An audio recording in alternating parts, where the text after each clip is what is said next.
Un souvenir douloureux. Il y a 10 ans, Mohammad a été englouti par les vagues géantes provoquées par un tsunami qui s'est abattu sur Banda Aceh en Indonésie. Il s'est réveillé dans une morgue de fortune. J'ai regardé autour de moi et il y avait des cadavres partout. Quelques années plus tard, Mohammad s'est marié avec Yuliani. Elle a elle-même perdu son époux et son fils dans le tsunami.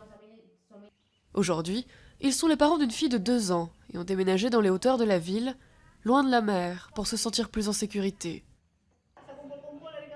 Ce couple aussi a débuté une nouvelle vie.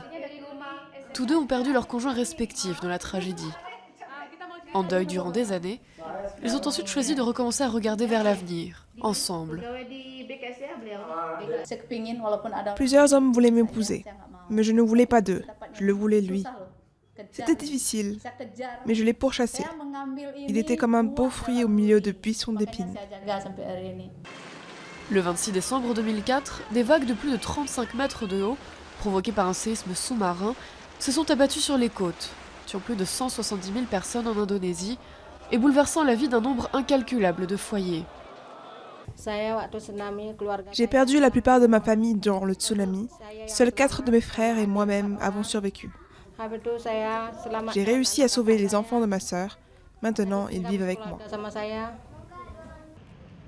10 ans plus tard, la vie à Aceh semble être revenue à la normale. Mais les habitants vivent dans la peur constante du passage d'un nouveau tsunami dans une région où les séismes sont fréquents.